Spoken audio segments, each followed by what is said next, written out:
अस्सलाम वालेकुम नाज़रीन हज़रात।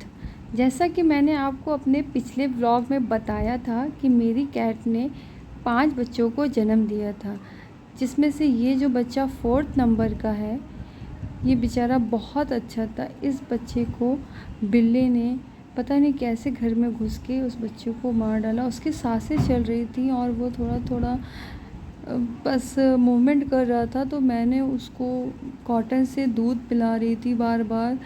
और वो क्योंकि वो अपनी माँ की फीडिंग तो कर नहीं पा रहा था, तो मैंने उसको कॉटन के ज़रिए दूध पिलाया। और वो मैंने सोचा कि शायद उसके बदन में दूध जाए बॉडी में, तो वो थोड़ा एक्टिव हो जाए। मगर मैंने बहुत कोशिशें कर रही थी, कभी उसको दूध पिला रही थी, कभी पानी पिला रही थी, मगर वो बहुत ज़्यादा ही दिक्कत हो गई थी उसको और वो ठीक नहीं हो पा रहा था। जैसा आप देख रहे हैं कि बिल्कुल हल्की-हल्की साँसें वो ले रहा है। बहुत मेरी लाख कोशिशों के बावजूद भी वो ठीक नहीं हो पाया और आखिरकार वो मर चुका था।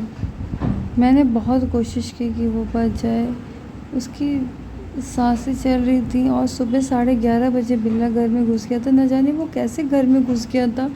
हम लोग इतनी ज़्यादा निगरानी रखते, इतना ज़्यादा ध्यान देते, लेकिन फिर भी पता नहीं उसको कैसे पता चल गया और वो घर में घुस गया। पहले वो देखिए बच्चा कितना प्यारा था, कितना क्यूट लग रहा था, लेकिन उस थोड़ी ही लापरवाही या क्या बताऊँ मैं कि कैसे क्या हो गया, वो बच्चा मर गया। और जब वो बच्चा मर गया तो बिल्ली एकदम पागल हो गई। मैंने उसको उसके बच्चे की बॉडी दी, तो उसने देखा, तो वो उसको लेके जूते के बॉक्स में घुस गई और वो वहाँ से निकलने के लिए तैयारी नहीं हो रही थी। बस उसको वो लेके वहाँ पे बैठ गई थी। बाहर उस बच्चे को मुँह से दबा रही थी, देख रही थी कि वो शायद बच जाए।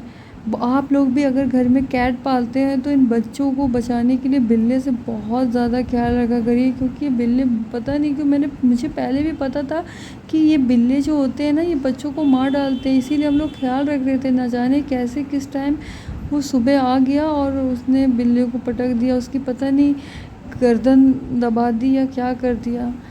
ये चारों पांचों बच्चे सब साथ में रहते थे और वो बेचारा बच्चे बिल्ली को तो इतना ज़्यादा, मेरी माँ को इतना ज़्यादा इस चीज़ का अफसोस हो रहा था कि वो बिल्कुल भी सदमे से बाहर ही नहीं निकल पा रही थी। वो अपने बच्चे की बॉडी को लेकर बैठी हुई थी। माँ लोगों को मतलब कितना अपने बच्चों को प्यार करती हैं, बिल्लियाँ भी इंसानों से भी बढ़कर प्यार करती हैं।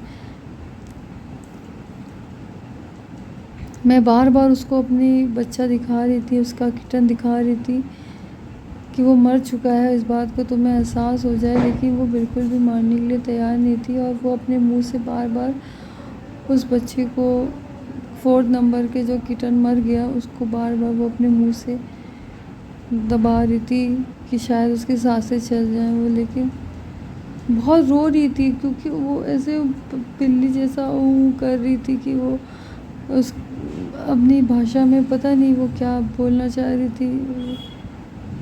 हम लोगों ने इस बच्चे को ज़रा सी नादानी की वजह से या क्या बोलूँ, या उसके टाइम आ गया था और वो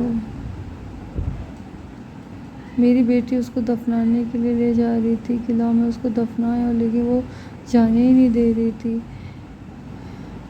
और जब अलीना ने उसको कुछ निकलने ही नहीं दे रही थी, बार बार वहीं आ जा रही थी, तो अलीना ने जब उसको वो बच्चा दे दिया तो वो जल्दी से उस बच्चे को दबाती है मुंह से और छुपा ले जाती है कि नहीं मेरा बच्चा मुझसे दूर मत करो। और उसके जाने के बावजूद वो कभी मेरे पास और कभी मेरे हस्बैंड के पास जा रही थी। उनको पता नहीं अजीब सी दर्द भरी आवाज़ में बार बार बोल रही थी कि मेरा बच्चा मुझे ला दो। पता नहीं कितनी मोहब्बत होती है कैट को मुझसे, तो ये मंज़र देखा ही नहीं जा रहा था।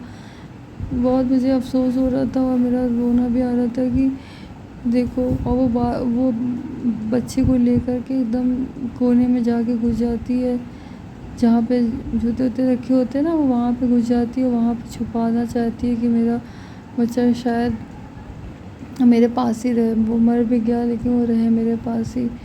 वो उसको हर जगह बस छुपा ही रही थी। अल्लाह ताला इन मेरी माँ को सब्र दे। पैदाइश के तीसरे दिन बच्चे की ये हालत हो गई।